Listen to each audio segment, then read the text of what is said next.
Bueno, buenas tardes, noches, bienvenidas, bienvenidos y bienvenidas todos, porque vamos a iniciar la última mesa de la sala B del día de hoy, del 13º Congreso Internacional de Teatro de Montevideo. Voy a nombrar a todos los expositores y las expositoras de esta mesa y después los voy a presentar individualmente en el momento que vayan a exponer. Van a estar Ofelia Mesa, presentando una intermedialidad anunciada, Silvina Díaz, su ponencia se titula Reescrituras teatrales en tiempos de pandemia, nuevos lenguajes, nuevas lecturas. Pilar Salvo va a presentar La mirada híbrida, transmedialidad y política en pecados capitalistas de Marianela Morena. E Iván Insunza va a basar su ponencia en El teatro y la crisis del soporte, una lectura desde la idea de contemporaneidad en la historia, la filosofía y el arte. Así que le damos la palabra, si les parece, a Ofelia Mesa. Todos van a tener entre 10 y 15 minutos máximos para exponer, así tenemos tiempo para la discusión. Y la presento como les pedí a cada uno que me dijeran que querían ser anunciados. Ofelia Mesa es licenciada en Artes Combinadas por la Facultad de Filosofía y Letras de la Universidad de Buenos Aires, miembro del Instituto de Historia del Arte Argentino y Latinoamericano de la UBA y del CEGAP, un seminario permanente sobre género, afectos y política. Es codirectora de Revista Encuadra, publicación digital de divulgación crítica sobre la cultura visual con perspectiva de género, en la que también se desempeña en el rol de editora. Así que cuando quieras, Ofelia, te escuchamos. Hola, buenas tardes. ¿Me escuchan? ¿Sí? Bueno, genial. Arranco directo con la ponencia. Mi ponencia se titula Una intermedialidad anunciada, en la cual tomo dos casos de la cartelera porteña del año pasado, bajo un concepto que propongo como teatro pandémico. La cuarentena obligatoria se instaló en mayor o menor grado en casi todo el mundo entre principios y mediados de marzo del año pasado. Un nuevo virus ha actualizado las discusiones en torno a la delimitación de fronteras, la distancia corporal y el peligro del contagio. Paul Preciado reflexiona sobre el contexto de la separación de los cuerpos y sobre cómo los límites hoy día se llevan en la piel. La nueva delimitación espacial deja de ser algo exclusivo de los territorios nacionales para pasar al cuerpo individual. Esa frontera no para de acercarse más al cuerpo, es el barbijo que nos cubre el rostro. Los modos de entender la comunidad están atravesando una profunda transformación porque por un lado es casi la totalidad del planeta que comparte un momento histórico, el del confinamiento, y por el otro es la fracción a la unidad mínima del cuerpo individual que encarna una nueva forma de frontera. Por este motivo, la gestión del virus y lo que se produzca en el contexto desatado por este se convierten en estrategias políticas y estéticas. Las preguntas en torno a la distancia corporal, al peligro del contagio y la imposición de fronteras no son ajenas a este campo, el campo de lo estético. La separación obligatoria de los cuerpos tiene un impacto fuerte en el horizonte de lo artístico en tanto esfera de lo social. Las producciones se ven modificadas no solo a nivel simbólico, sino en su propia materialidad. El teatro, dentro de las artes escénicas, es considerado el arte de la presencia. Entonces valdría preguntarnos, ¿de qué manera este medio explora otros modos de la presencia que no se restrinjan a lo visual de un espacio tangible? Los trabajadores del arte se ingenian para encontrar alternativas al espacio material compartido. Es en este contexto que aparece el concepto que propongo como teatro pandémico, es decir, el teatro producido durante la cuarentena como una posibilidad de concebir lo teatral en el espacio del confinamiento. En este sentido, repensar la noción de la teatralidad. Sí. Disculpame, Ofelia, no sé si soy solo yo, te oigo un poquito bajo a veces, no sé si los demás también. ¿Sí? ¿Me escuchan bajo? ¿Me escuchaban ustedes? Porque por momentos perdí un poquito. ¿Ustedes bien? Bueno, a lo mejor era yo. Disculpame. No, por favor, no hay ningún problema. Bueno, en este sentido, repensar la noción de la teatralidad en el contexto específico de la pandemia es una pregunta por la mixtura de medios, que le permitan al teatro expandir sus posibilidades expresivas. Las formas de individualizar el cuerpo y la ampliación de lo que entendemos por teatro no han sido inventadas por el escenario pandémico, sino que por el contrario han venido siendo ensayadas y diseñadas durante años.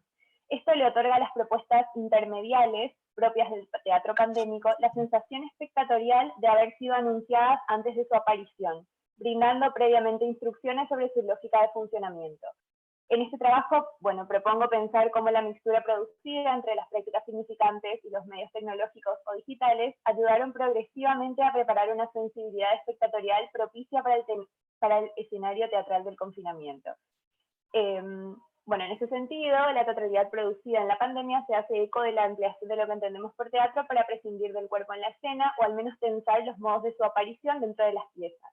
Las experiencias de teatro telefónico, Amor de cuarentena, de Santiago Loza, y Aparezco porque te extraño, de Almudena González, ponen el acento en las posibilidades afectivas de la voz humana, tematizando la ausencia del cuerpo y proponiendo un juego de roles al espectador. Problematizar las formas de aparición del cuerpo en escena, a propósito de los ensayos sobre la ausencia propuestos por este teatro pandémico, nos dirige hacia la pregunta sobre cómo los distintos medios, en sus relaciones de mixtura, habilitan un canon estético que pueda ampliar las condiciones expresivas de aquello que entendemos por teatro. La noción de intermedialidad aparece en este contexto como un concepto clave para pensar las posibilidades de la presencia material del cuerpo en el teatro. De acuerdo con Ruth Cubillo Paniagua, aquello que caracteriza a la mixtura de medios es la difuminación de las fronteras formales y de géneros propiciada por la incorporación de los medios digitales a las prácticas culturales. La intermedialidad, en tanto combinación de medios, aborda aquel fenómeno en el cual las prácticas tradicionales se mezclan con los multimedia o aquellos asociados a las nuevas tecnologías. En esta forma particular, cada medio aporta su materialidad, contribuyendo a construir y a significar un nuevo objeto. Entonces, por mixtura nos referimos a la integración de distintos medios en alguna otra forma de comunicación. Es decir, no a la determinación esencialista del lenguaje, de cada lenguaje, sino a las zonas de intercambio de estos. La mixtura, entonces, habilita un entrecruzamiento de códigos estéticos y sígnicos favorables a complejizar la forma en que se representa una realidad. Es por esto que la aproximación a los estudios teatrales no puede realizarse desde una perspectiva unívoca que no tome en cuenta la complejidad de las redes que entretejen los distintos lenguajes mediales. La incorporación de los medios digitales a las prácticas escénicas posibilitó una nueva forma de aproximarse al ámbito teatral, explorando y experimentando con otros modos de lo teatral que exceden a la representación escénica propiamente dicha. En los últimos años, podríamos decir que en poco más de una década, las redes sociales han marcado considerablemente el canon estético, no solo como una incorporación marginal que se adhiera a los modelos de representación ya instituidos, sino como una efectiva forma de pensar otro tipo de dramaturgia y de rol del espectador. Las redes sociales pueden utilizarse como modo de ir anunciando una narrativa, anticipando una historia que finalmente puede no tener lugar, porque en alguna medida no se pretende como requisito unívoco que el público se congregue en un momento determinado en un espacio tangible concreto. Lo que pareciera ser un interés común de este tipo de propuestas es que el público, que no necesariamente comparte un determinado espacio-tiempo, pueda interactuar con las obras poniendo énfasis en la dimensión performativa de estas. María Ángeles Grande Rosales reflexiona sobre cómo las distintas propuestas teatrales hacen uso de las posibilidades de Internet y sus diferentes plataformas, Facebook, Instagram, Twitter, para ir proporcionando información sobre los espectáculos y datos del proceso de construcción, preparando una sensibilidad espectatorial que pueda tener una competencia específica para estas piezas, añadiéndole a través de la dosificación de información un estrato de lectura que expande la propia propuesta narrativa del espectáculo. El espectador teatral contemporáneo, siguiendo el razonamiento de la autora, debe poner en práctica nuevas estrategias interpretativas para relacionarse con las propuestas teatrales intermediales. Más bien, lo que se produce es una resignificación de ciertas prácticas cotidianas que, al ser elevadas a un grado de cristal hermenéutico con el cual aproximarse a las piezas, atraviesan un considerable cambio cualitativo. La competencia espectatorial para este tipo de espectáculos está dada por acciones cotidianas: buscar una imagen en Instagram, scrollear, recibir información sobre los espectáculos vía WhatsApp, etc. Son acciones que constituyen parte del día a día del espectador contemporáneo y aparecen en estas propuestas como acciones ficcionalizadas. Es decir, son las mismas acciones que realiza diariamente, pero se encuentran resignificadas por una práctica escénica que las incluye como parte del espectáculo. Como mencioné anteriormente, estas estrategias de ir dosificando la información que reciben los espectadores los van entrenando con ejercicios que se les aparecen como previamente anunciados por su familiaridad. Estas propuestas configuran un canon teatral profundamente performativo que no solo requiere de la actividad cognitivamente activa de su público, sino también de su accionar concreto, reiterado y co-creador de sentido. Teatro pandémico, las apariciones telefónicas. En el contexto del distanciamiento social obligatorio a las discusiones en torno al contagio y a las formas que adquieren las fronteras, se le suma el miedo a la soledad. Quizás sea uno de los temores más tematizados de la sociedad contemporánea, no solo el temor a la muerte, sino el temor a la muerte en soledad. Preciado sostiene que el confinamiento pone un énfasis en la misteriosa potencia de los lazos, entre las fronteras impuestas por las medidas de profilaxis, los guantes de goma y los barbijos que separan a los cuerpos, los afectos parecen encontrar una manera de colarse por algún lado. El mundo que pareciera ser colectivo, sucio y pegajoso, se ha convertido en lejano, individual e higiénico, y aquellos lazos afectivos que se habían pensado de determinada manera atraviesan un considerable cambio. Las reflexiones sobre los modos de relacionamiento que prescinden del contacto físico se vuelven parte fundamental de la discusión pública, por un lado, pero también de lo más profundamente íntimo, por el otro. Patrice Pavis propone que debemos distinguir la presencia entendida como una categoría espacial, por un lado, y como una categoría temporal, por el otro. La noción de en vivo, por ejemplo, no pasa por una cuestión espacial necesariamente, sino temporal. El vivo no pierde su condición de tal por estar mediatizado, al contrario, el actor puede estar ausente de la escena y sin embargo estar presente en otro lugar. La presencia no se encuentra sujeta a la visibilidad del cuerpo o a su permanencia en un espacio tangible. Aparezco porque te extraño pertenece a un ciclo de obras titulado Asterisco 31 numeral y el texto y la dirección están a cargo de Almudena González. La propuesta consiste en una experiencia telefónica interactiva en la que el espectador debe improvisar con la actriz. El espectador recibe una llamada cuyo horario le es recordado un rato antes vía mensaje de WhatsApp, como una cita programada que se plantea para el juego de la ficción. La propuesta estética comienza mucho antes del espectáculo, ya que el espectador va recibiendo indicaciones del comportamiento que se espera de su rol, a partir de algunas pistas que recibe por medio de la cuenta de Instagram de la obra.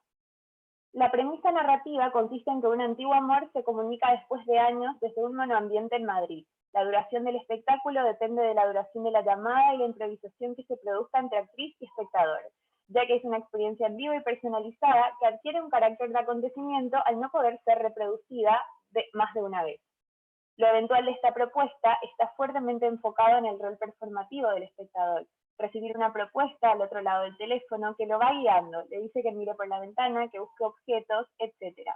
Las acciones cotidianas que realiza el espectador están ficcionalizadas porque se incorporan al funcionamiento mismo de la obra.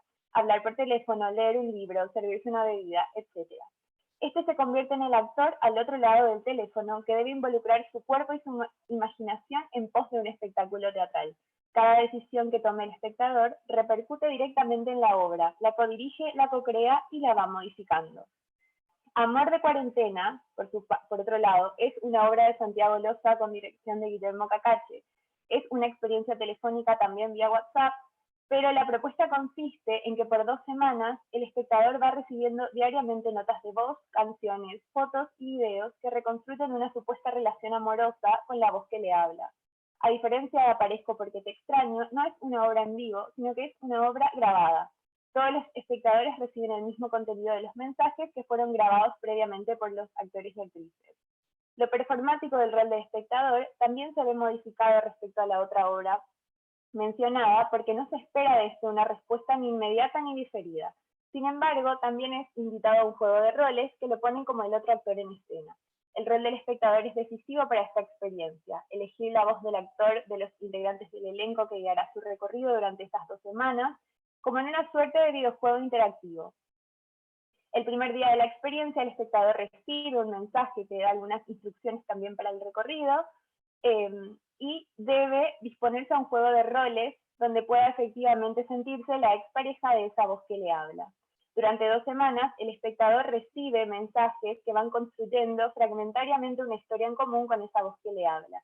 La construcción de esta relación imaginaria se da por el contenido de estos mensajes. El vínculo afectivo que se produce con este espectáculo es muy distinto al de una obra en vivo. El espectador se acostumbra a estos mensajes, sabe que en algún momento del día llegará un mensaje por WhatsApp y también puede reproducir los archivos cuantas veces lo desee. Tal como en el caso de Aparezco porque te extraño, las acciones que realiza el espectador son acciones cotidianas ficcionalizadas. Los mensajes que debe escuchar conviven con los mensajes que recibe día a día. Los recibe desde un número que agenda con un nombre que le otorga a esa voz un estatuto de personaje dentro del juego ficcional. El espectador, al cumplir con las instrucciones del juego, realiza el ejercicio actoral de poner al servicio de la obra sus propias vivencias y predisponerse él mismo a ser un personaje. Bueno, en ambas obras se trabaja desde lo intermedial, pensando en las posibilidades de aparición de un cuerpo en escena. La intermedialidad permite que esa presencia se libere de un espacio tangible y pueda habitar distintas formas.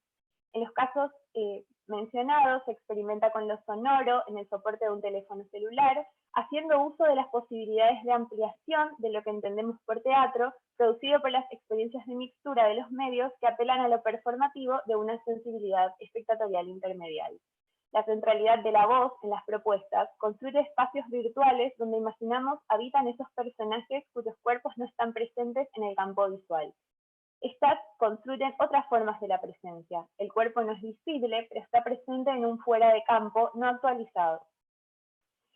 Bueno, a modo de cierre de palabras finales, el teatro pandémico surge ante la necesidad de descripciones posibles en torno al concepto de la presencia, qué significa que un cuerpo esté presente en escena, que es la pregunta que la intermedialidad del vínculo de lo teatral con las nuevas tecnologías ha venido ensayando a lo largo del tiempo.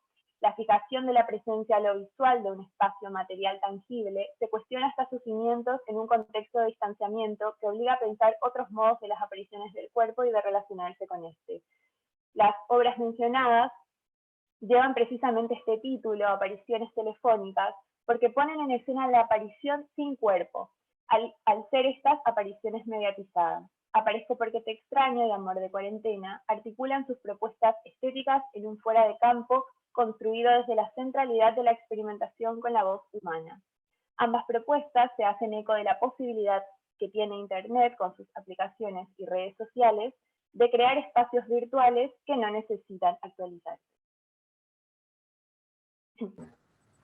Muchas gracias, Ofelia. Gracias por el tiempo. Yo la verdad que me estaba entusiasmada escuchando y no estaba midiendo el tiempo, pero está ajustada a la propuesta. Muchas gracias. Buenísimo. Gracias, gracias. Vamos a presentar ahora a Silvina Díaz, que es un gusto reencontrarla acá, aunque sea virtualmente. Igualmente, por supuesto. Es investigadora adjunta del CONICET, docente en la carrera de Artes de la Facultad de Filosofía y Letras de la Universidad de Buenos Aires, investigadora del Instituto de Historia del Arte Argentino y Latinoamericano de la misma facultad. El título de su ponencia es Reescrituras teatrales en tiempos de pandemia, nuevos lenguajes, nuevas lecturas. Bueno, muchas gracias. Se escucha bien, ¿no? Bárbaro. Bueno, frente a la emergencia sanitaria, el Complejo Teatral de Buenos Aires apeló a diversas estrategias como la transmisión por streaming de obras teatrales que se habían estrenado en temporadas anteriores, la realización de una serie de podcasts que consistían en entrevistas de 20 minutos a dramaturgos, dramaturgas, actores, actrices, directores, directoras.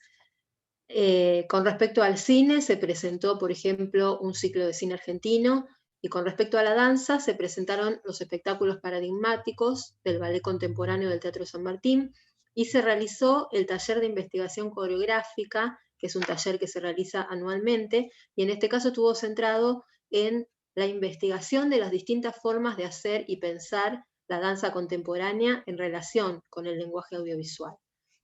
A partir del mes de octubre se presentó también Modos Híbridos, que reunía una serie de producciones de teatro, danza, títeres y música que habían sido programadas para la temporada 2020 y que no pudieron estrenarse. Estas producciones se concibieron como ficciones autónomas y complementarias de los espectáculos, porque a futuro se van a estrenar estos espectáculos. Y contaron con un director de escena y con un realizador audiovisual, que trabajaron en conjunto, se grabaron en la Sala Martín Coronado, por supuesto sin público, y se dieron a conocer por streaming a través del sitio web del Teatro San Martín y de la plataforma Vivamos Cultura del Ministerio de la Ciudad, del Ministerio de Cultura del Gobierno de la Ciudad. Entre estas producciones se presentó Muy Bodas de Sangre, un biodrama trágico dirigido por Agustina Comedi y Vivi Telas. La dirección, la dramaturgia era de Alejandro Quesada y Vivi Telas, aunque en realidad podría considerarse como un trabajo de colaboración colectiva o de creación colectiva, porque se conformó también a partir de los parlamentos de los actores, de las actrices. Por supuesto está basada en la obra de Federico García Lorca. Para ubicarnos en la producción lorquiana, Bodas de Sangre forma parte de la denominada trilogía andaluza, que se compone también por Yerma, y la Casa de Bernarda Alba. La propuesta en este caso fue que los intérpretes se aproximaran de una manera personal al material, indagando en su propia biografía y en sus historias personales, en cruce con los tópicos lorquianos, buscando los momentos lorquianos, como se decía en una suerte de programa de mano que acompañaba las presentaciones. Lo lorquiano siempre asociado a lo pasional, al registro melodramático que vira hacia lo trágico. Y si bien, como decía, se trató de experiencias subjetivas y particulares, profundamente emotivas, porque atravesaban las historias de vida de los protagonistas, se buscó también enfatizar la idea de que además forman parte de una construcción social. Y esta apertura hacia el imaginario colectivo contempla, por supuesto, al espectador y a la espectadora que se reconoce en esas historias. Por otro lado, el trabajo creativo del elenco y del grupo de trabajo técnico reproducen el mismo movimiento que va desde lo individual hacia lo grupal, porque en los encuentros virtuales que mantenían, cada uno se reunía con las propuestas ajenas, acercaba las propias para configurar el hecho creativo a partir de la articulación de esos trabajos. Telas apeló al formato del biodrama, que es un formato que viene trabajando desde hace varios años, concretamente desde el 2002, y que se basa en la búsqueda de indagar en la biografía personal de personas anónimas a partir de investigaciones documentales. Y se reconocen en estas propuestas las principales estrategias compositivas del biodrama, además de esta investigación en la dimensión autobiográfica que recién mencionaba, el desdibujamiento de los límites entre ficción y realidad, el cruce entre la historia del país y la historia personal, la confluencia de lo público y lo privado, siempre, por supuesto, en función de la construcción de una historia de vida como una experiencia única.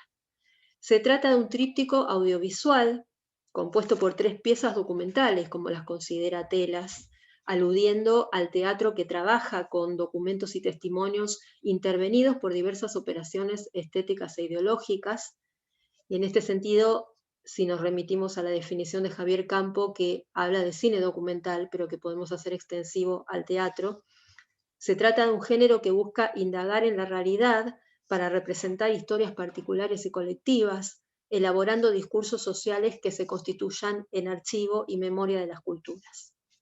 El cruce entre teatro documental asociado a formas postdramáticas propone distintos caminos de aproximación al contexto sociopolítico, por supuesto desde los intereses de cada creador y a partir de múltiples formatos y modalidades de trabajo, para centrarlo en lo cotidiano, en la realidad fragmentada, en las identidades en crisis, y siempre con la intención de cuestionar los discursos hegemónicos, de resignificar y de recuperar las memorias colectivas, ¿no? Las memorias no oficiales.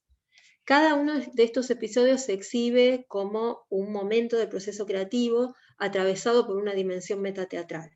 Por ejemplo, la idea de que los intérpretes se preparan para lo que podría ser una audición, o el hecho de que el espectador pueda oír las preguntas que hacen los intérpretes a la directora sobre el modo de abordar una escena, por ejemplo, las acotaciones de la directora, las correcciones y las repeticiones, las miradas a la cámara, a la extraescena, y los signos teatrales que aparecen expuestos con el telón de fondo abierto. Voy a compartir unas imágenes.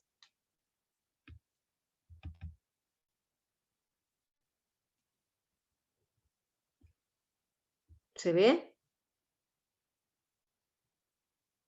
Ahí está. A ver. Todavía no, pero parece que vas. Ya Parece que lleva, ha que empezado a voy a compartir. Ahora sí, sí. lleva un tiempo.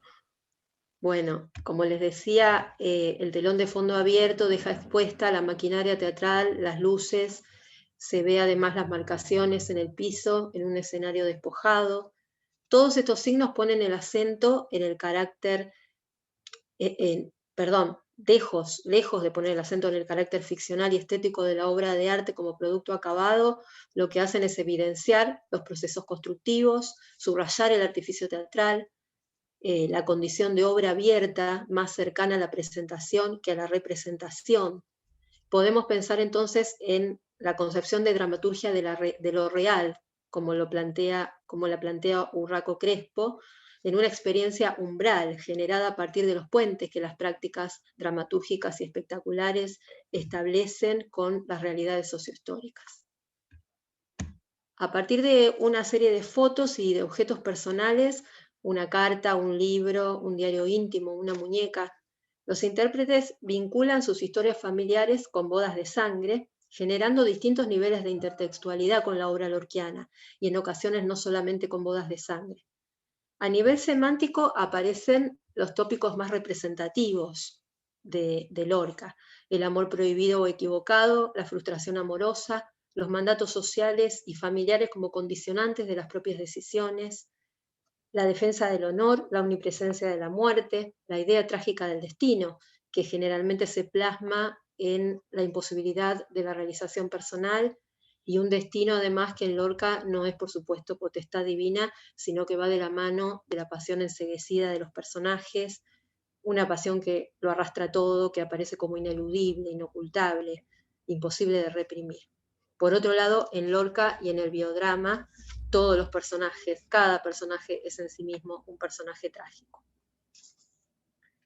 Estos temas presentes en Lorca, como decía, se van entretejiendo con las narraciones personales, y aparece, por ejemplo, en un episodio, el tema de la novia niña, en el caso de la bisabuela de la protagonista, que obligada a casarse con un hombre mayor, el día de su boda se pone a jugar con las muñecas.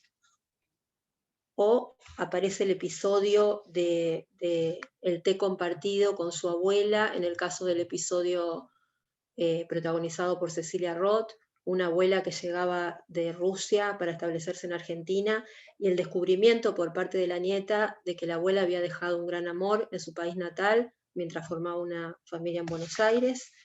Por supuesto, como en la obra lorquiana y como en el biodrama, la historia y el derrotero político se filtran en la vida privada de cada uno, de cada una, marcándola definitivamente y torciendo de un modo imprevisible las decisiones, las emociones, los sueños. En otro episodio se centra en el dolor de una madre que, como en Bodas de Sangre, ha perdido a sus 2 hijos, narrada por Luciano Suardi, el hijo actor de uno de ellos. Y aparece aquí el cuchillo, que es un tema tan presente en la obra lorquiana, y en especial en Bodas de Sangre, como símbolo de una muerte segura, inevitable, como si el destino estuviese marcado en ese objeto.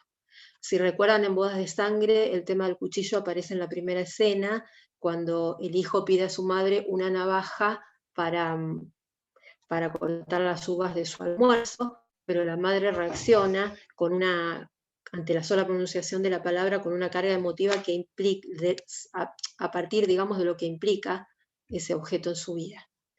Además de esa intertextualidad a nivel semántico, está también presente la referencialidad literal, citas de fragmentos o de frases de la pieza de García Lorca, citas de estrategias compositivas de Lorca, como la mixtura entre lo trágico y lo melodramático, o bien la recreación del clima poético lorquiano, o en la alusión a ese ruralismo andaluz, en este caso contextualizado en Argentina, en el que la naturaleza y el instinto aparece íntimamente ligado a la vida del ser humano, inseparable además del decurso del drama. Otro nivel de intertextualidad está dado por la intermedialidad, por el trabajo con distintos lenguajes artísticos, por ejemplo con la música, a partir de la presencia en escena del piano y a partir de la danza y del cante flamenco como para abrir el episodio primero y segundo. En Bodas de Sangre en particular, la música tuvo un rol fundamental. Según la hipótesis de uno de sus biógrafos más reconocidos, Albert Bensoussan, Bodas de Sangre tiene más de poema dramático que de drama rural. Y lo cito, e implica un regreso a las coplas de la mitología gitana y por lo tanto un retorno a ese andalucismo andaluz tan desprestigiado del romero gitano. Y en este desprestigio además coincidían las críticas del momento del estreno de Bodas de Sangre. Otro nivel de intertextualidad se da con el cine, en principio por el dato de que Agustina Comedi, la codirectora de la puesta, es directora de cine y por lo tanto su poética se forjó en ese medio. También por la idea del montaje entre los distintos episodios, que busca enfatizar, dejar en evidencia y enfatizar además las suturas. También en la inclusión de inserts, que están generalmente destinados al recitado de los versos de Lorca, la estética en blanco y negro, que recrea el cine clásico y de que algún modo cita al actor estudio. Bueno, para ir terminando, porque mi cálculo me dice que ya estoy más o menos en tiempo, digamos que además, en este caso y en esta situación histórica particular, esta intertextualidad pone en evidencia las condiciones históricas específicas, materiales, institucionales, discursivas de la práctica artística. Se trata de un lenguaje que trabaja con la alternancia entre los códigos teatrales, audiovisuales y tecnológicos, con la transmisión en plataformas digitales que implican nuevos materiales y nuevos soportes. Señala en este sentido Vivitelas que no se trata de teatro, porque el teatro es pura presencia, sino que lo que se propone es un lenguaje experimental. Estos entrecruzamientos estéticos que desbordan los territorios de cada género, de cada campo artístico, entonces, conforman una estrategia compositiva que subraya una situación social concreta: la pandemia, el aislamiento, la necesidad de apelar a múltiples medios y soportes ante la imposibilidad de recurrir a las condiciones de producción y percepción más vinculadas con lo específicamente teatral: la presencia del cuerpo, el encuentro, la dimensión aurática del acontecimiento, la percepción de la materialidad de esos cuerpos y de los objetos. Pero habría que preguntarse, de todos modos, si de alguna manera están potenciando también esos elementos. Como señala Julio Prieto con la idea de extrañamiento intermedial, cada medio produce una apertura de la visión que potencia y revaloriza la performatividad del otro medio. Bueno, eso es todo. Muchísimas gracias por escucharme y por el tiempo. Muchas gracias por la ponencia, Silvina, y por respetar el tiempo. Un placer escucharlas a todas. Bueno, voy a presentar ahora a Pilar, quizá tenga que leer más fuerte, a Pilar Salvo, que es docente de literatura, egresada del Instituto de Profesores Artigas, miembro del Grupo de Investigación OPTECU, maestranda de Ciencias Humanas en Facultad de Humanidades y Ciencias de la Educación, opción Teoría e Historia del Teatro. Investiga sobre los cruces entre la política y la teatralidad y cursa además un posgrado en Comunicación Política en la Universidad de Montevideo. El tema de su ponencia es la mirada híbrida, transmedialidad y política en pecados capitalistas, de Marianela Moreno. Bueno, gracias, Lucía. Denme un segundito que voy a tratar de compartir las imágenes, que esto lo aprendí a hacer hoy. Belén, vi que te conectaste recién, esto lo aprendí cuando expusiste recién. A ver si me sale. Así que gracias. A ver, acá si puedo. Ah, acá. ¿Se ve ahí?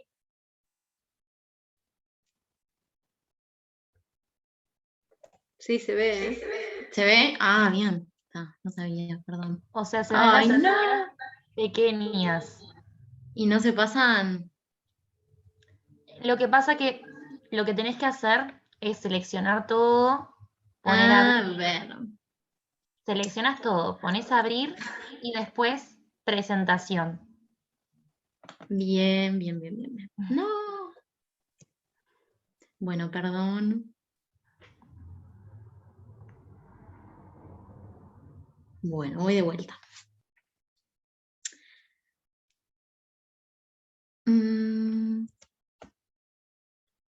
Capaz, si no...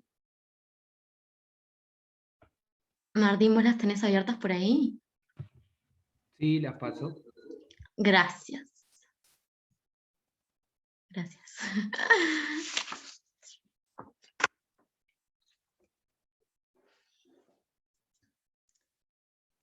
Bueno, arranco. Bueno, mi ponencia se llama La mirada híbrida, transmedialidad y política en pecados capitalistas, de Marianela Morena, como decía Lucía recién. Pecados capitalistas es un híbrido performativo dirigido por Marianela Morena. La directora afirma que no es una obra teatral y que jamás fue presentada como tal. En su idea original había sido pensado el espectáculo para estrenarse con público, pero no fue posible a causa de la pandemia.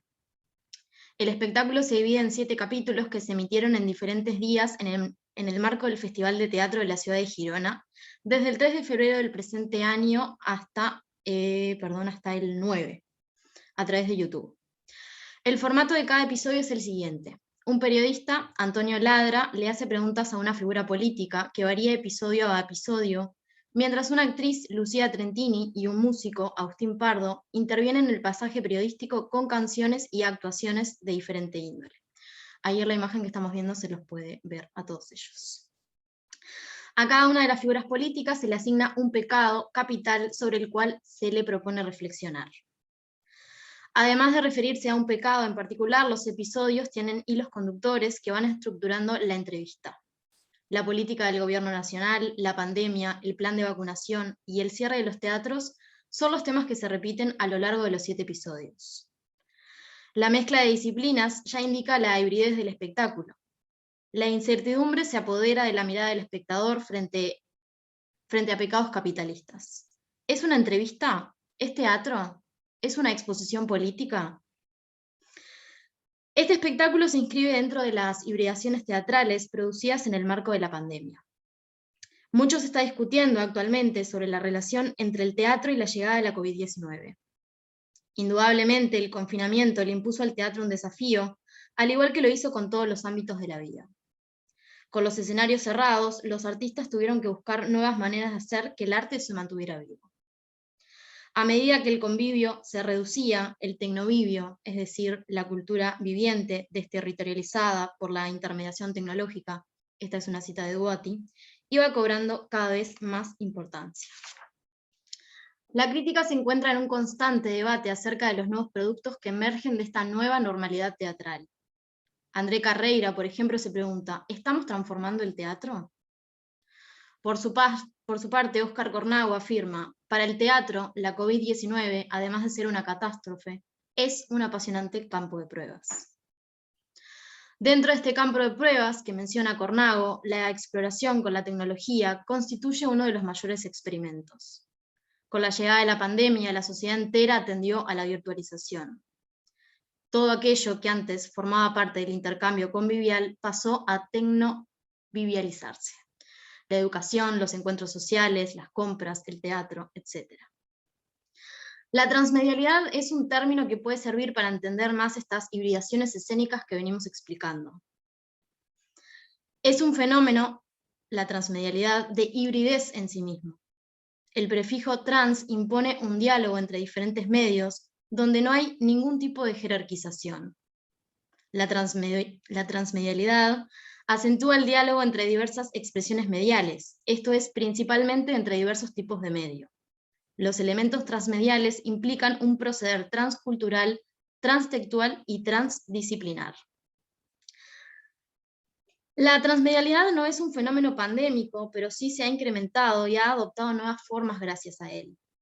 Pecados Capitalistas hace uso de la transmedialidad a través de la difusión por streaming en el canal oficial de la Sala Verde. De esta manera se mixturan para la creación de este híbrido performativo medios teatrales, musicales y audiovisuales. Cabe destacar que, que a la difusión vía YouTube se le sumaron todas las publicaciones por Instagram que se iban haciendo, ¿no?, en el canal oficial de la Verdi, mostrando imágenes, por ejemplo, de los políticos de Antonio Ladra, de Lucía, ¿no? Como diferentes imágenes ahí. Bien, la obra que fue pensada para el convivio debió ser adaptada para los medios tecnológicos. La cámara se transformó en el ojo que elabora la imagen para los espectadores que están detrás de sus pantallas, tomando diferentes planos, enfocando a la actriz, al político o al periodista. El espectador se pierde todo lo que está sucediendo en la otra parte del escenario y se ve obligado a focalizar en lo que la cámara muestra. Esta mezcla de medios constituye un desafío para la teatralidad, pues no solo tiene un impacto sobre el espectador, sino también para la noción del espacio. Con la transmedialidad se pierde lo efímero de lo convivial y el espacio se convierte en un locus fijo inmortalizado por la pantalla. Otro aspecto significativo de la transmedialidad es que acentúa el fenómeno de la transteatralización, definida por Dubati como el dominio de la teatralidad extendida a todo el orbe social por el uso de estrategias teatrales. Este crítico sostiene en este sentido: en las últimas décadas, propiciado por el auge de la mediaticidad, se ha acentuado una proyección del teatro sobre la teatralidad como resultado de una dinámica invertida. Para controlar más eficazmente la política de la mirada, en la que hoy se sostiene, por ejemplo, el poder, el mercado y la vida social desde los medios, se recurre a estrategias y procedimientos del teatro.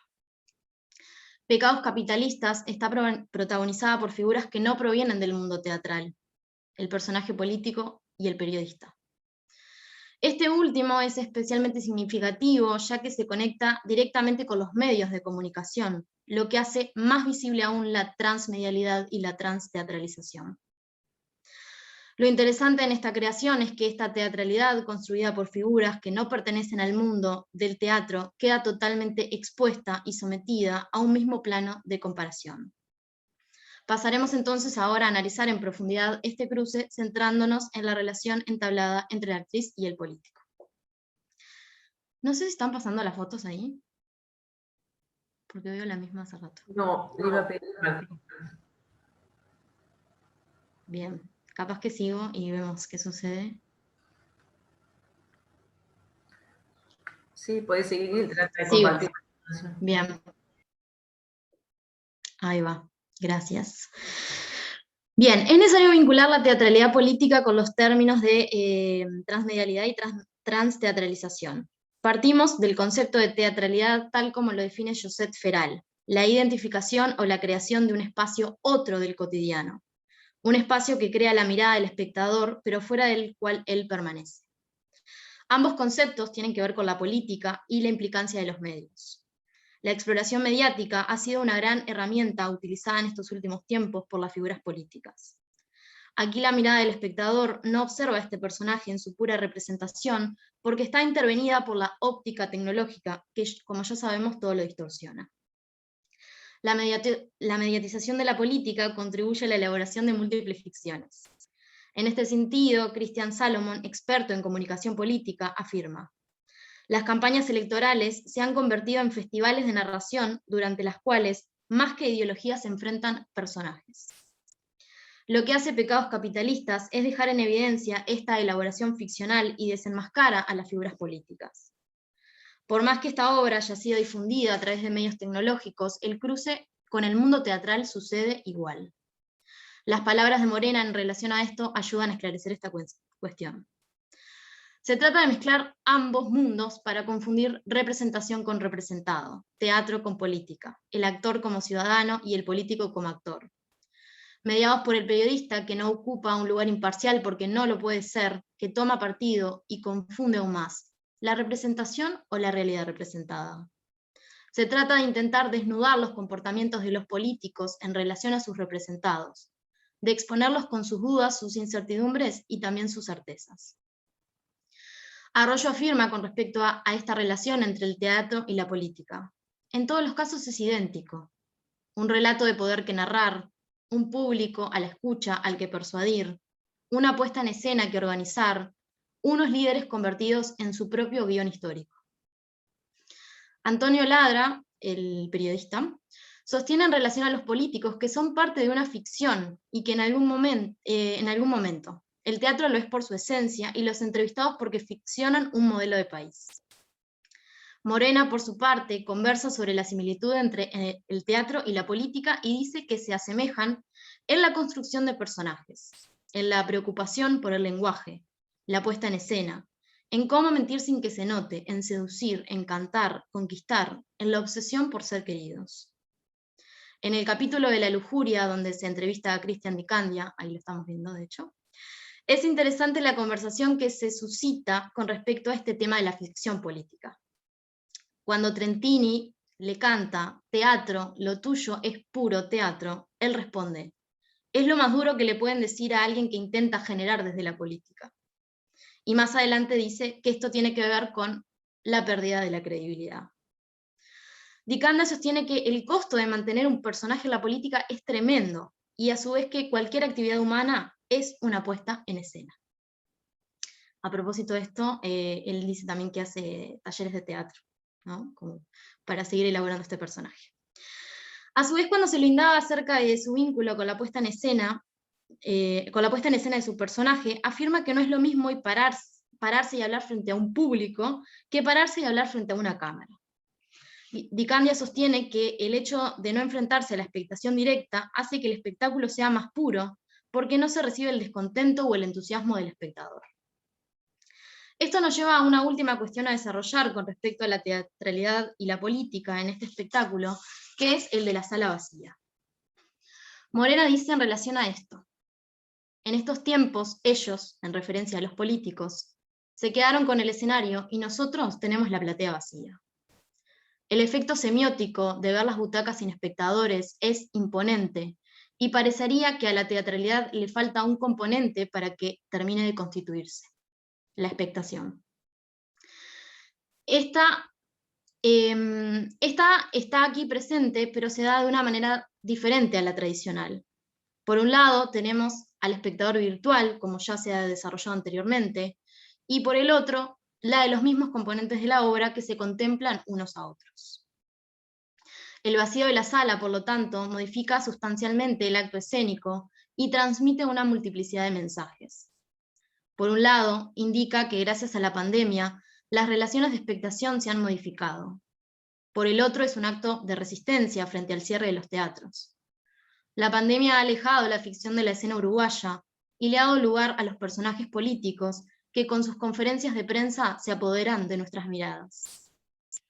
Personajes que deciden cuándo y cómo hay que salir, transformando a la sociedad entera en un laboratorio de experimentación social.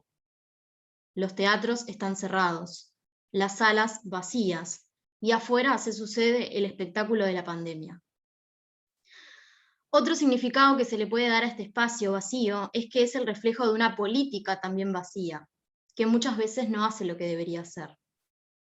La platea vacía significa que muchas de las acciones de los personajes políticos van hacia la nada misma. Ladra dice sobre esta semiótica del espacio vacío: me imagino que para un actor o un director de teatro debe ser más removedor, más impactante. Es asimilable a lo que pasa cuando a mí como periodista no me leen o no me miran mi programa. Surge entonces la pregunta: ¿qué sería de los políticos si nadie los escuchara? El hecho de mostrarle a un político la platea vacía tiene que ver, por lo tanto, con hacerlos pasar por la experiencia que están viviendo los actores y actrices que se ven afectados en el desarrollo de su trabajo por el cierre de las salas. El vacío ha sido uno de los símbolos de esta pandemia, caracterizada por el confinamiento, la reclusión y la soledad. A propósito de esto, también se debe tener en cuenta que la disminución del convivio en todos los ámbitos sociales tiene un significado político. No es casualidad que estén prohibidas las aglomeraciones, que se condenen las marchas, que estén cerrados los teatros. La máscara del ritual político es denunciada en la obra y queda expuesta cuando Trentini baja del escenario y le habla al político desde la platea cantando la canción ya citada anteriormente.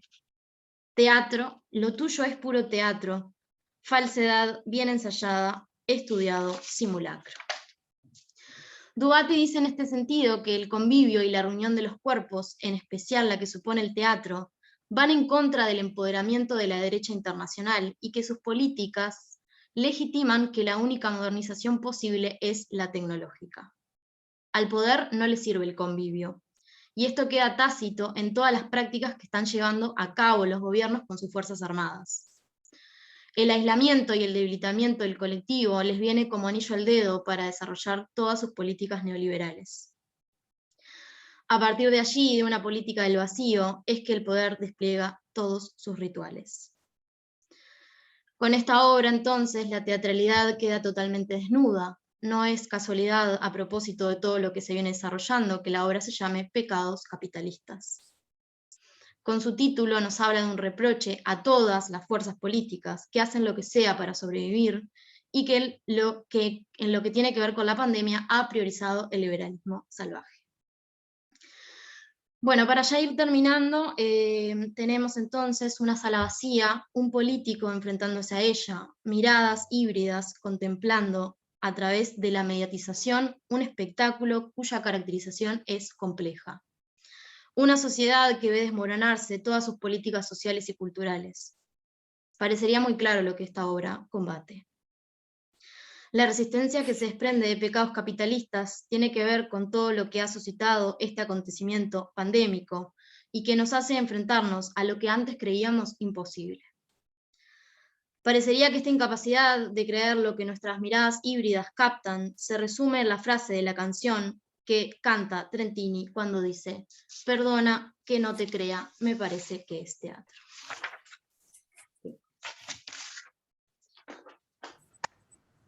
Muchas gracias, Pilar. Gracias, Martín, por el técnico. Gracias.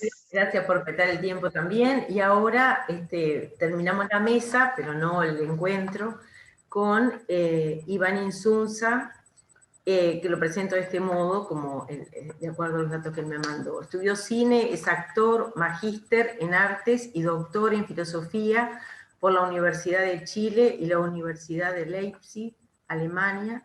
Es director, investigador y docente. Actualmente se desempeña como editor general en Revista Hiedra, profesor en el Departamento de Teatro de la Universidad de Chile y como investigador en los proyectos Escenas Políticas, Panoramas Situados, Nociones Desplazadas, y además en el proyecto hace un manual para el teatro contemporáneo, ambos en colaboración con Mauricio Barría Jara.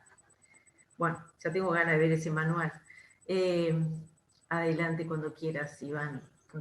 Perdón, la ponencia se titula El teatro y la crisis del soporte, una lectura desde la idea de contemporaneidad en la historia, la filosofía y el arte. Muchas gracias, Lucía. ¿Se escucha bien ahí? ¿Sí? Súper. Bueno, voy directo a la lectura. Un breve resumen para comenzar. La presente intervención propone comprender la pandemia y la obligada virtualidad como una crisis del soporte. Y desde allí, pensar cómo lo que hoy aparece como una dificultad ontológica para el teatro es posible de ser interpretada como la consagración de un impulso transversal del teatro contemporáneo, su propia negación. El soporte, el medio y en última instancia la esencia del teatro han sido puestos en crisis permanentemente y sometidos a largas pugnas desde la reforma de la primera mitad del siglo XX, pasando por el giro performativo y llegando finalmente a las nociones de teatro contemporáneo. Se plantea aquí que más allá de las discusiones en relación a la práctica disciplinar, es decir, el actual fenómeno y la llamada crisis, las presentes condiciones son el escenario ideal para repensar los elementos constitutivos del teatro y las relaciones entre una postura conservadora y una noción experimental. Por lo tanto, según aquí se propone, un abordaje reflexivamente productivo de la crisis no se centraría exclusivamente en las condiciones de producción de la contingencia pandémica, sino en las propias disputas de la categoría teatro, que han sido parte de su historia durante el siglo XX y XXI. Ahora, ¿por qué una lectura desde la contemporaneidad? ¿Por qué la historia, la filosofía y el arte? Pues porque si bien lo contemporáneo ha sido vastamente utilizado como estrategia del marketing cultural para volver deseable la existencia y el consumo de un producto artístico determinado, y aquellos usos interesados no han hecho sino robustecer el entendimiento del concepto en tanto actualidad y actualización permanente, Lo contemporáneo es el nudo histórico y filosófico que habilita la reflexión del arte y, en consecuencia, del teatro contemporáneo. Ser contemporáneo es percibir en la oscuridad del presente esta luz que trata de alcanzarnos y no puede hacerlo, dirá Agamben.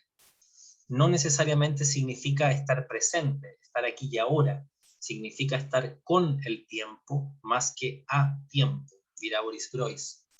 Absorto en aquello que no puede contener más que al precio de despegarse de su tiempo, Cristóbal Durán. Lo contemporáneo es, dirá Sergio Rojas, una temporalidad intempestiva que opera una suspensión de los relatos del tiempo. No va más, dice Willy Thayer.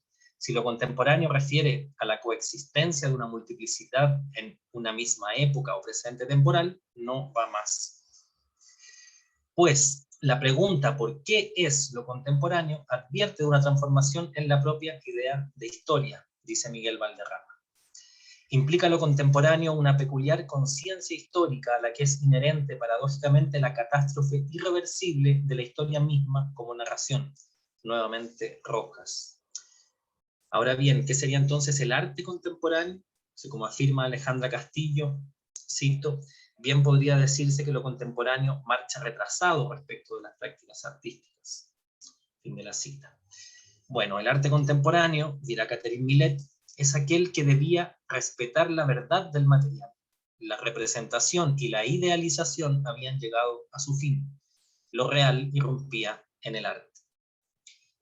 Temporalidad intempestiva, exigencia de época, tiempo incontinente, son aquí el problema tanto de la historia, de la filosofía, como del arte y del teatro. Porque si, como señala Agamben, la contradicción fundamental del hombre contemporáneo sería justamente que no posee todavía una experiencia del tiempo adecuada para su idea de la historia, diremos que la contradicción fundamental de todo el teatro del siglo XX y XXI es precisamente no haber encontrado las formas del relato, aún entendidas ahora como experiencias, adecuadas para su concepción de época, haciendo rastreable su contemporaneidad más en el vasto listado de intentos de nuevos modos de representación, más en las intenciones y estrategias de representación del real, que en una cohesionada y consensuada definición de la categoría misma teatro.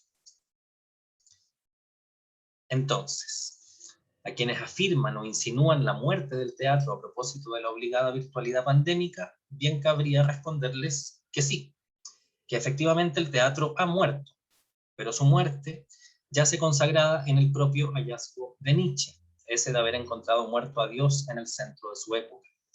Una muerte que simplemente no ha terminado de acaecer, precisamente como la muerte de Dios o como el final de los tiempos, el final de la historia. El teatro contemporáneo es un teatro que ha finalizado, pero que no ha terminado de finalizar. Parafraseo ahora a Sergio Rojas en Tiempo sin desenlace.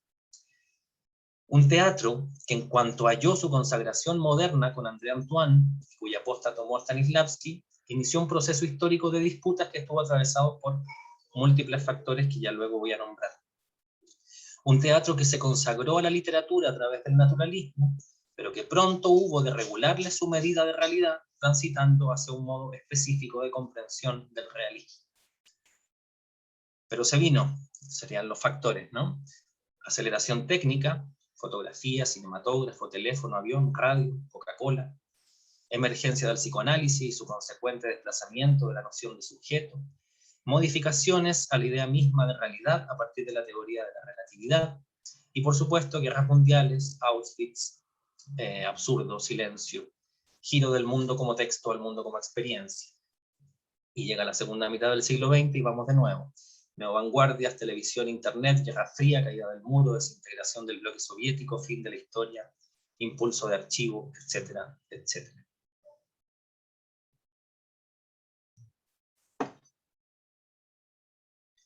Todo este devenir histórico tuvo su materialización en las propias disputas en torno a la categoría teatro. Pues si bien Max Hermann hablará de la fiesta del teatro ya a inicios del siglo XX, como lo consigna Fischer-Liste, Henri Gouillet referirá a la presencia como la esencia del teatro antes de la mitad del siglo, y los estudios de performance impactarán de lleno a los estudios teatrales que ya habían girado del drama a la puesta en escena, El conservadurismo, aferrado a ciertas formas de comprensión del teatro, principalmente entendido como indisoluble de un modelo dramático de representación, han seguido y siguen teniendo hasta hoy bastante resonancia y tribuna. Nunca antes vimos a ese palco conservador tan preocupado de la presencia, del convivio y de la performatividad como en este último año. Pero también nunca antes vimos cohabitar con tal obscenidad a quienes esperan que la pandemia sea la pura suspensión indeseable y transitoria del teatro de verdad, con quienes han estado abocados a intensificar las preguntas por la propia condición mínima del teatro, ese grado cero que, si bien ya ha revisado largamente el A representa a B mientras C lo mira, al cuestionar la noción misma de representación, no deja de insistir en la experimentación, palabra tan antigua como profanada en tiempos en que la investigación-creación ha devenido norma al interior de la academia, pero que aún sirve para denominar algún tipo de especificidad. La crisis del soporte no sería entonces la simple situación excepcional y por indeseable, ojalá irrelevante e intrascendente de los materiales y condiciones de producción del teatro en pandemia, sino la intensificación de una pugna que no podemos nombrar sino como contemporánea. Pues se ven convocadas aquí las relaciones arte-técnica, que como afirma Flavia Costa, ya habían generado posiciones encontradas en las vanguardias de inicio del siglo XX, quienes pensaban que el arte sería todo lo otro de la técnica, y quienes afirmaban la potencia de la técnica en su afán de sacar al arte de sus modorras institucionalizadas. Se convocan aquí las discusiones en torno al archivo, ahora ya no solo entendidas como un asunto de temas y contenidos de la memoria traumática, sino como un problema de los propios procedimientos, soportes y medialidades comprendidas en la concepción de obra. Y por supuesto, se convocan las propias discusiones de nuestro ámbito disciplinar que llevaron a Artaud a afirmar que, cito, durante 400 años desde el Renacimiento se nos acostumbró a un teatro descriptivo y narrativo. Una definición de teatro, cito ahora a Juan Villegas, establecida por el discurso cultural europeo dominante en Occidente a partir del Renacimiento. Cito ahora a Dubati, más específicamente teatro en el sentido reduccionista, convencionalizado por Occidente, el drama. O, cito ahora a José Antonio Sánchez, la fijación cultural de ciertas formas de teatro burgués de mediados del siglo XIX que se resisten a dejar escapar de sí el concepto mismo de teatro. El actual escenario, valga aquí el doble uso, en tanto estado de las cosas y en tanto imagen de un escenario de la ausencia, obliga a la afirmación del teatro al mismo tiempo que se lo niega. Un teatro que es también un no teatro. Un teatro que es doblemente liminal, como diría Dubati, porque obliga a la pregunta, ¿es esto teatro? La pregunta que ya se le hacía al espectador mucho antes de imaginar la realidad COVID-19 frente a determinadas manifestaciones escénicas que de algún modo se ponían por fuera del canon descrito, no tiene sentido sino como pregunta retórica. No tanto por su intención de probar un punto, sino como inauguración de un espacio reflexivo que demanda algún tipo de distancia. Distancia que, siguiendo a Rancière, diremos ya el propio Artaud intentó superar por aproximación, rebelándose contra un modo específico de comprensión del teatro, y que Brecht quiso resolver por alejamiento, desnaturalización dialéctica. Es que la justa medida es la precondición del modelo dramático, dirá Lehmann. Muy de cerca, sudores, salivas y olores. Muy de lejos, continuidad con el mundo, ruptura de la ilusión del dispositivo de perspectiva pictórico que el drama hizo suyo. El modelo dramático no enmarca, es el marco, sentenciará Lehmann. ¿Es esto teatro? Es la pregunta de aquel que abriga tanto la certeza de la negación respecto de todo antecedente estabilizado que le permite afirmar que lo es, como la afirmación de que el único modo posible de ser de aquella pregunta es porque efectivamente, de algún modo, lo es. ¿Es esto teatro? Es la pregunta que solo puede responderse con un no y un sí simultáneos. Y es precisamente este el punto al que quería llegar. El teatro ha finalizado, pero no ha terminado aún de finalizar. El teatro de la crisis del soporte es un teatro que declara al mismo tiempo ser y no ser teatro. Y esa es una de sus condiciones fundamentales para poder afirmarlo como teatro contemporáneo, aún antes de la pandemia. Gracias. Bueno, muchas gracias, Iván. Bueno, es un placer esta mesa realmente. Voy a tratar de simplemente de retomar algunas ideas para que después discutan entre ustedes o puedan preguntar, porque me parece que lo más interesante es generar este espacio. Desde que se abrió el coloquio está esto de pensar qué pasa con el teatro, si el teatro ha muerto o no, o si tenemos que preguntarnos si esto es teatro o no es teatro desde la mañana. Pero en esta mesa particularmente aparecen algunos conceptos, como la problematización de los cuerpos en la escena, los cuerpos que aparecen a través de la intermedialidad tecnológica. Decía hoy Ofelia, bueno, tomando a Pavís, este concepto de que sería lo vivo, ¿no? No en relación a lo espacial, sino a lo temporal. Y en muchas ponencias yo lo que vi que hablaban de, bueno, de las directoras, los creadores, las creadoras dicen, esto no es teatro, después se va a estrenar, ¿no? Es como casi un pedido de disculpas, porque después va a venir lo verdaderamente teatral, esto es como un mientras tanto. Y entonces, cuando Silvina hablaba tríptico audiovisual, en esto que Vivi Telas también decía, no se trata de teatro, ¿no? Y que como esa advertencia, justamente con una creadora donde el cruce entre la problematización dentro de lo real y lo ficticio está exhibido y está buscado. Hay también como una cierta nostalgia por ese dolor de la sala vacía, de la que hablaba Pilar y que más temprano hablaba Matías Rivero en la mesa anterior, ¿no? El teatro como remitido a veces a la sala exclusivamente, ¿no? Y pensado solo desde la sala, una sala además a la italiana como es la Verdi, donde se ve la escena vacía y por otro lado, la estrategia, esta relación de la teatralidad social, hoy hablaban en las mesas de los creadores, la que coordinaba Janina, con distintos colectivos y colectivas que intervenían en el espacio público de la ciudad en relación a propuestas feministas o en relación a la marcha del silencio y otros tantos cuestionamientos. Y ahora lo que nos propone Iván es, bueno, esta crisis del soporte, que es muy provocadora, además la idea me parece interesante, que no se da excepcionalmente, dice, como una situación excepcional de la pandemia, sino que es propia de una pugna contemporánea. Bueno, esto es teatro, no es teatro, y me parece que por ahí podría ir la discusión, en esto de pensar por qué preocupa tanto si es teatro o no es teatro, pero que sería bueno que lo discutieran en ejemplos concretos. Yo me acuerdo de escuchado a Iván en un video de la revista Hiedra, diciendo que justamente, y donde hablaba mucha gente del público y contaba, bueno, esta experiencia de que tenemos en el teatro por Zoom, cuando después se quedan los creadores y las creadoras a hablar, y en ese Zoom hay intercambio, y es decir, cómo afecta la transmedialidad y esta transteatralidad y esta crisis del soporte a esta noción del teatro. Así que lo que hago es simplemente habilitar la discusión entre ustedes, porque me parece que es lo más rico, así todos disfrutamos. No sé quién quiere lanzar la primera pregunta, discusión, conversación,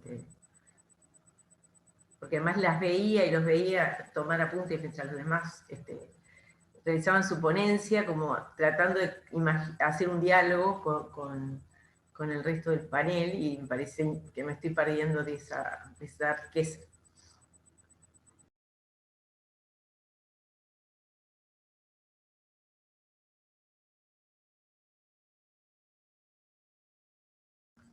¿Por qué digo esto? Porque en la mesa de al lado va a estar Girola cuestionando fuertemente la noción de convivio de Duati, que le hemos trabajado todos muchísimo. No sé quién quiere romper el hielo, si Iván o alguna de ustedes, en esto o Vanessa o alguien, bueno, a ver, ¿qué hacemos con esta crisis del soporte? Porque muchas de las cosas que ahora aparecen en la pandemia ya han sido experimentadas incluso en nuestro país, en Latinoamérica y en otras partes del mundo. pero como ustedes decían, ahora queda como expuesto, y el riesgo que aparece entre esas dos visiones de teatro es que esto haya venido para quedarse y que desaparezca la noción idealizada y nostálgica de ese otro teatro que supuestamente no tenía ninguna crisis y no tenía... Hoy Gustavo decía en la conferencia de apertura, bueno, la crisis del teatro ya existía, lo decía en la conferencia en algunas de las conferencias de la Real, decía el teatro ya tenía otros problemas y estaba en crisis antes de la pandemia, pero porque ahora existe esta alarma generalizada sobre el tema. Mira, me hizo acordar esto que estás comentando a un texto de Jean-Marc Larue, que no es Larue, que siempre decimos Larue, pero no tiene acento, así que es Larue, que cuestiona lo que él considera una visión esencialista del teatro, que es la idea de creer que el teatro es encuentro, convivio, cuerpo. Yo no estoy de acuerdo y me sorprendió tanto ese cuestionamiento, pero están estas dos corrientes. Y él sostiene que en realidad la intermedialidad es un concepto nuevo simplemente porque como disciplina se empezó a estudiar a partir de los 90 y entraron en juego no solo elementos de distintas disciplinas, sino también tecnológicos. Pero él dice que el teatro desde siempre tomó prestados o tomó como un intercambio para su uso, elementos, lenguajes de diversas disciplinas. Que entonces el teatro siempre fue interdisciplinario. Y contraponía esas dos posiciones, porque acá tiene que ver lo intermedial, o sea, en estas plataformas que vemos entran en juego un montón de elementos, a veces también teatrales, cuando hay, como en el caso de Muy Bodas de Sangre, había una apuesta teatral además, filmada y con otros elementos musicales. Pero bueno, me llamó la atención este cuestionamiento que no leí en otros lados, pero que veo que ahora está surgiendo un poco, y él le llama visión esencialista del teatro, con la que él no está de acuerdo. Así que habría que indagar un poco en esa posibilidad.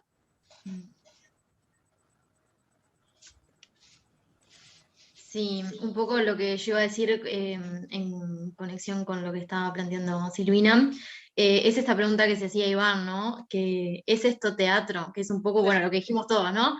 Pero como que esa pregunta ya encierra en sí una respuesta que es positiva, ¿no? Yo me anoté eso porque me encantó.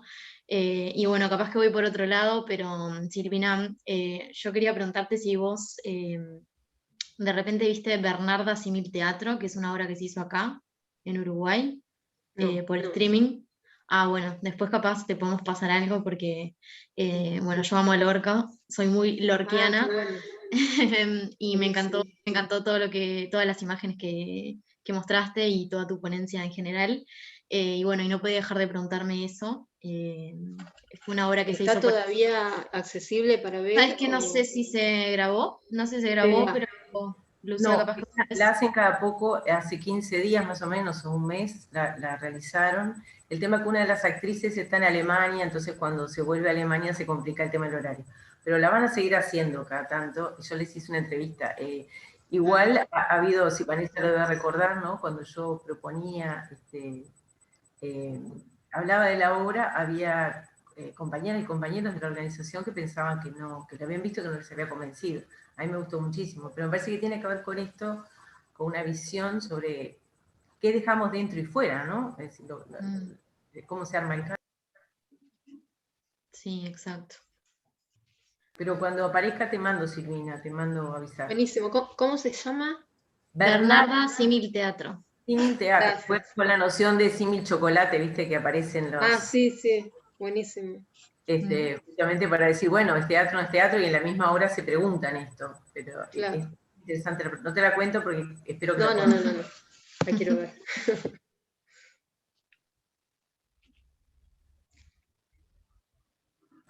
Yo Sí, levanto Vanessa. la mano analógica porque al quedar como administradora no puedo levantar la mano. Claro.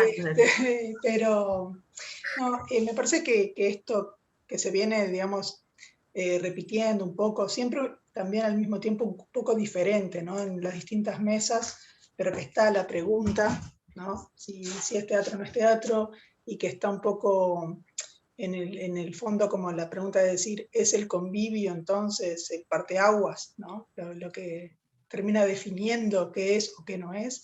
Yo creo que eso estaba en crisis desde hace un tiempo, porque en algún punto a veces se ha confundido, me parece, el convivio solamente con la copresencia, ¿no? Y en realidad el concepto implica como alguna cosa más, y me parece que estaba en crisis porque por lo menos ha habido otras experiencias que realmente intentan buscar una conexión, e incluso incorporando la tecnología, ¿no? Experimentando un poco también a veces con la duración y con el espacio y con la gente en el espacio, pero también con la tecnología. Yo me acordaba, por ejemplo, por nombrar algunos casos, lo que fue Bienvenido a Casa, por ejemplo, ¿no? Donde para mí había un cuestionamiento también, o un juego con la idea de convivio. No había un juego con lo que podía ser la ficción, ¿no? Era una obra que se hacía en 2 días, el público asistía el primer día, veía una obra, parte de una obra, sabía que tenía que ir al otro día, media hora antes, y en ese momento se revelaba un poco el secreto, y era que tenía que ir a otra platea, que quedaba oculta para el público nuevo. En un momento convivían, ¿no? los públicos del día 1 y el día 2, y en ese segundo día, aparte de que se revelaba eso, se daba esa cosa un poco más de familiaridad, de que bueno, ya conoces al boletero, al de la sala, identificas el lugar en el que te sentaste el día anterior, y había como si esa cosa de convivencia y de juego. Y hace ya 2 años, en el 2019, fue también otra obra buenísima que era Lado B, ¿sí? Que era una obra para 4 espectadores, que se proponía como de recorrido por la ciudad, duraba aproximadamente 4 horas, ahí había una convivencia, digamos, pero en sí empezaba mucho antes, empezaba desde el momento que vos tenías que contactar a la gente para poder reservar la entrada, aceptar las reglas. Bueno, te vas, no sabes dónde es. Vos pagás la entrada, no sabes dónde es. Aceptá que te llegue el mismo día un audio, que te diga dónde tenés que ubicarte. Y hay todo un juego de interacción, y juegos que son sincrónicos y asincrónicos, y donde está la mediación de los mensajes de WhatsApp, los audios, algún video en algún momento que también se enviaba. Entonces yo creo que el tema del soporte ya estaba en cuestión, de otras maneras, ¿no? O quizás aplicando una lógica teatral. Siempre, digamos, no sé si siempre, pero digamos, hace años que el teatro viene incorporando tecnología, poner pantallas, lo viene haciendo, pero con una lógica teatral. Yo creo que una de las diferencias es que como reacción inmediata, ¿no? Muchas veces lo que se ha hecho es como traducir la apuesta que ya tengo preparada para hacer en una sala, tratar de traducirla a, bueno, que sea filmada. Bueno, y ahí sí puede haber cambios y pérdidas en esa traducción, como en cualquier traducción. Que lo que me parece más interesante es, de pronto, los espectáculos que se han pensado directamente en esta situación, y no necesariamente para hablar de la situación, porque ese creo que también es como un límite, un poco como imposible de obviar al principio, ¿no? Y ahí es con donde aparecen todos estos pedidos de disculpas, dijera Lucía, ¿no? De, bueno, no es teatro, es símil teatro, es tal cosa. No, digo, pero cuando ya se dice, bueno, esta es otra forma, puede haber otra teatralidad que se valga de estos medios, me parece que ahí es cuando se amplía, digamos, el panorama, porque si no solamente lo vamos a pensar desde, uy, cómo se recortó, porque ni siquiera veo el cuerpo entero, porque solamente ahora es una gestualidad limitada. Es cierto, la mirada del espectador va a estar limitada a lo que vayan enfocando, y no como en la sala, que uno mira para donde quiere,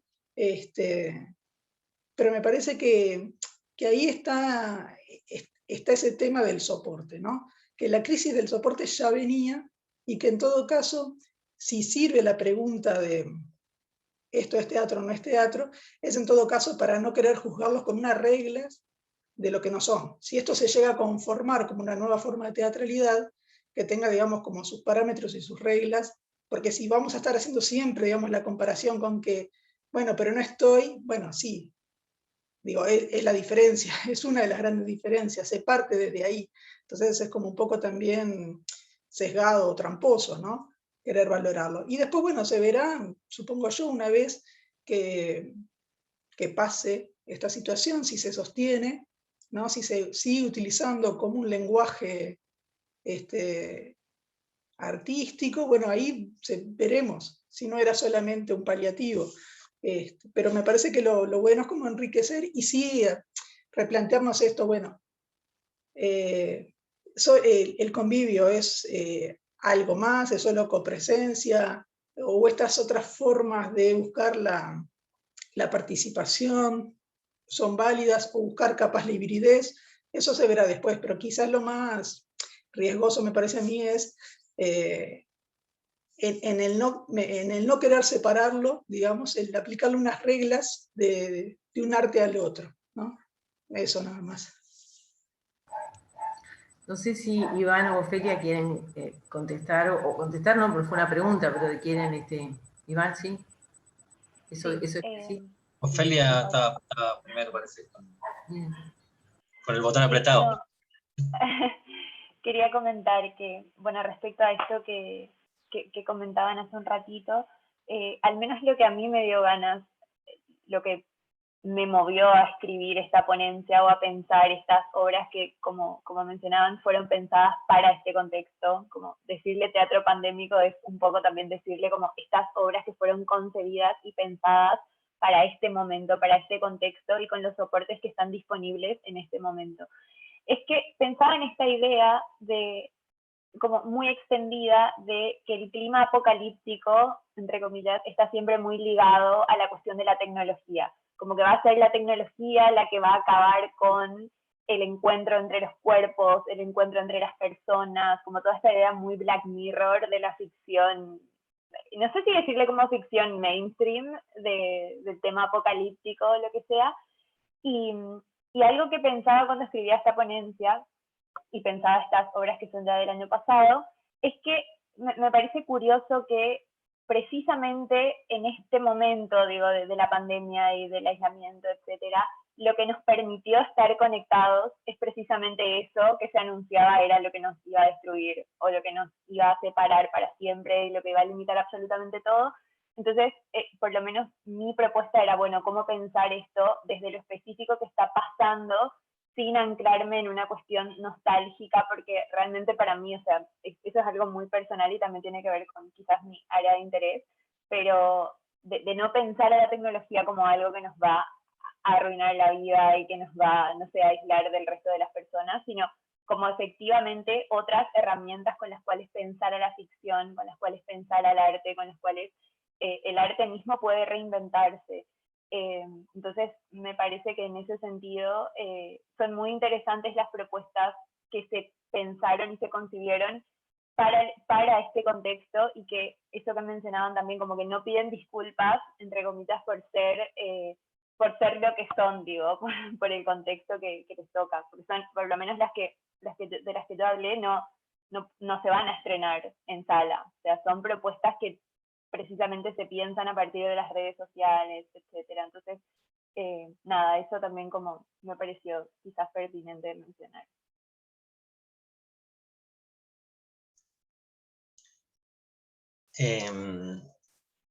Estaba pensando, yo diría como haciendo un énfasis en lo que proponía en el texto, ¿no? No solo la crisis del soporte es anterior, sino que es inherente a la concepción de teatro, incluso no contemporáneo, sino moderno o tardío, ¿no?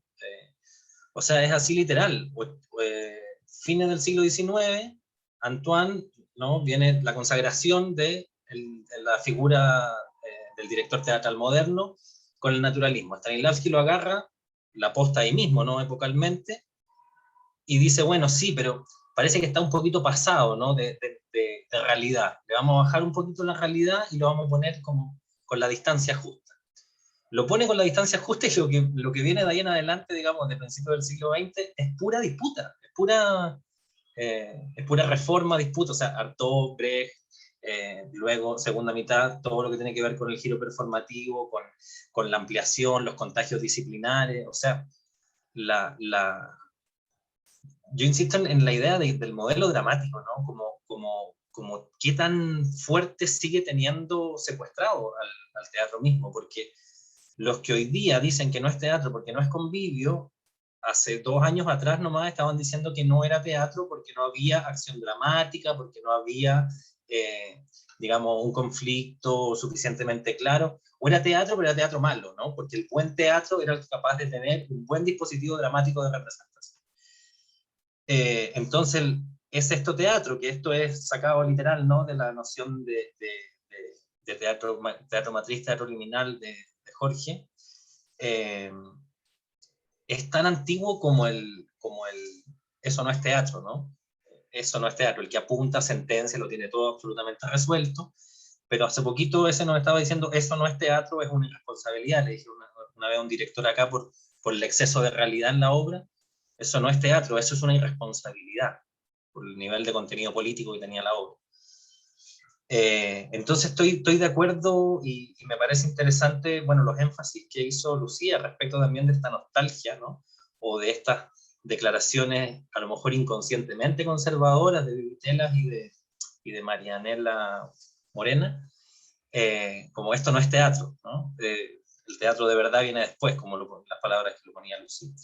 Y esta idea de un esencialismo también que comentaba Silvina, que también es muy anterior, ¿no? Como la idea de esa nostalgia de la sala vacía, como si el teatro siempre hubiera sido una sala, y como decían además, a la italiana, ¿no? Y para cerrar, yo creo que lo más peligroso de esos esencialismos es que vienen acompañados también de discursos respecto de lo que supone el propio teatro, ¿no? Como bueno, educativo, sanador, es decir, un montón de beneficios que ocurre también a nivel del arte en general, ¿no? Como que supuestamente subyacen ya un montón de valores ahí, y que es muy problemático precisamente al momento de enfrentar estas discusiones. Como se puede caer afuera del molde también por no ser tan bueno, no ser tan educativo, no ser tan terapéutico, no ser no ser un aporte para la sociedad.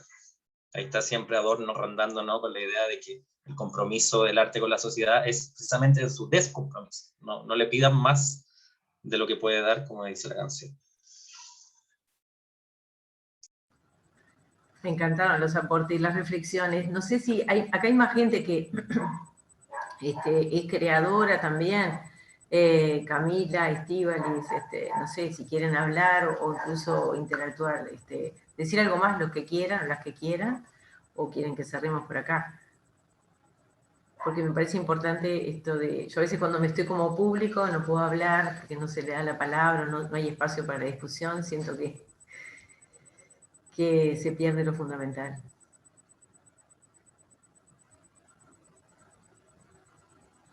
Bueno, nadie, no veo ningún cuadradito que asome como para hablar. Hubo una obra que hicieron específicamente para que eran 2 hermanas que la pasaron por la Sala Verde y le hicieron 2 actrices, una estando en Uruguay y otra en Río de Janeiro, que ya habían trabajado juntas en Latencia. Y lo interesante de esa propuesta es la forma en que circuló.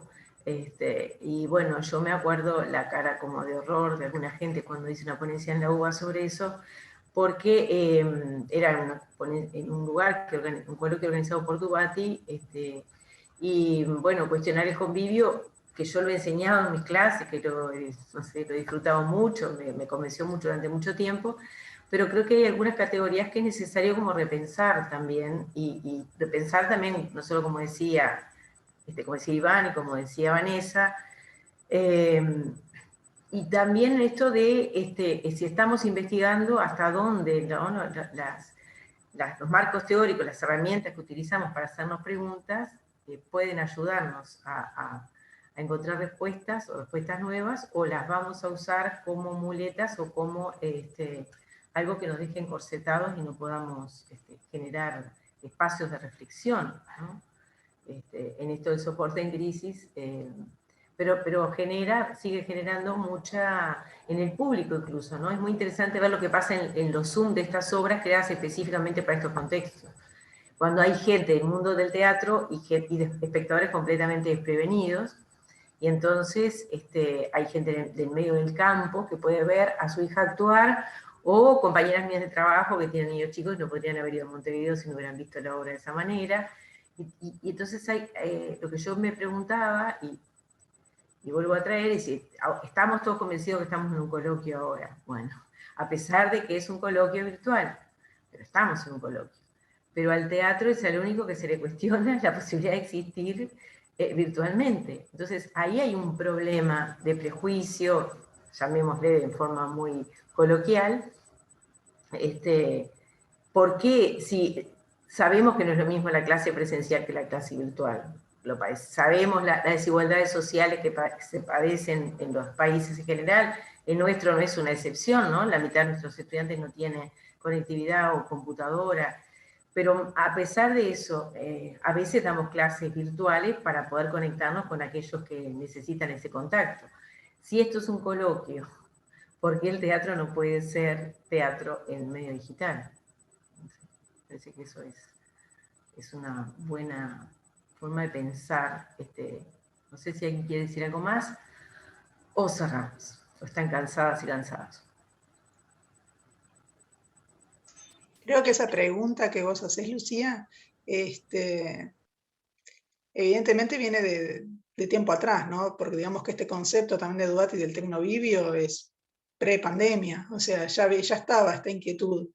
Lo que ha hecho, me parece, la pandemia es, en todo caso, acelerar procesos, ¿no?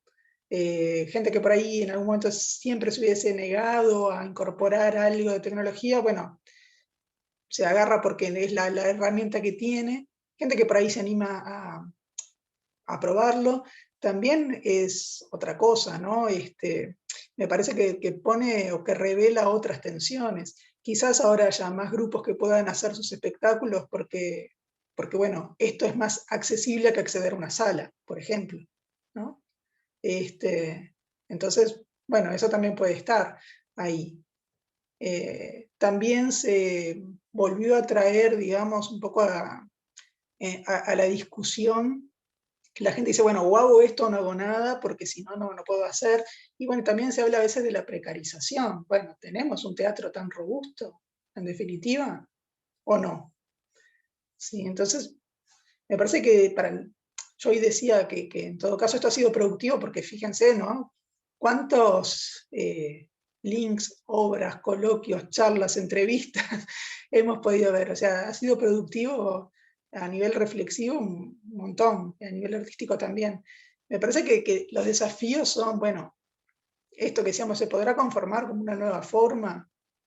Yo creo que hay quizás algo que por ahora parece una novedad y parece muy rico. Hoy decían en otra de las mesas, bueno, aprovechás el espacio en el que tenés, se ve algo de tu casa, pero bueno, usar eso creativamente. Yo quizás el riesgo que por ahí veo es que si no está pensado para esto, es que se empaste, digamos, con el resto de la cotidianeidad, que pierda esa cosa de extra cotidiano que tiene en general, digamos, cualquier evento artístico, porque es eso, digamos que todo ha sido mediado por la pantalla. Vos decís las clases virtuales, el festejo de un cumpleaños, bueno, nos conectamos. Entonces, esa escena del cumpleaños puede ser la escena de una obra de teatro perfectamente, porque es la misma escenografía, son las mismas expresiones. Entonces, quizás aparezcan otras cosas para pensar que tengan que ver con el lenguaje que pueda usar esta nueva forma o esta nueva teatralidad. Capaz que viene por ahí, digamos, ¿no?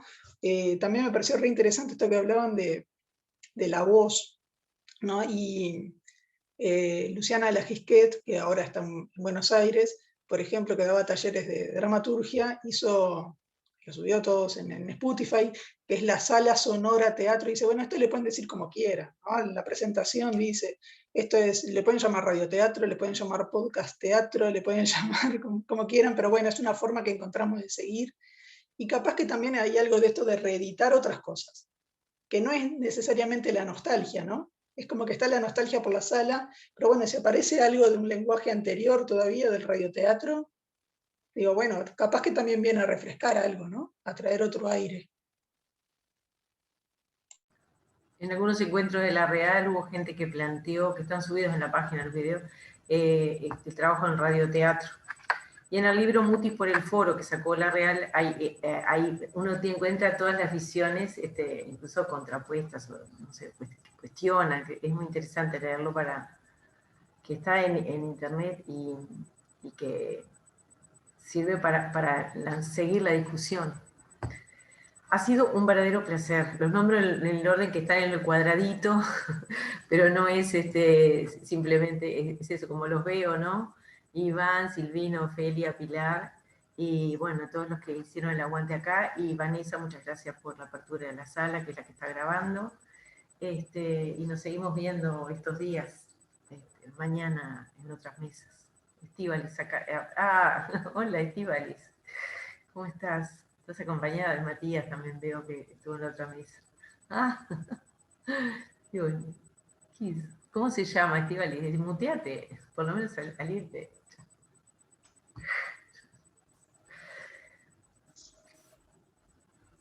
Bueno, gracias por todo. Bueno, muchas gracias a vos, Lucía, y a todos y todas los que estuvieron escuchando, y a todas las ponencias que fueron súper interesantes. Así que bueno, nos seguimos viendo en el coloquio. Bueno, hasta mañana entonces para todos. Chao, nos vemos. Hasta luego. Gracias. Gracias. Chao, chao. Chao.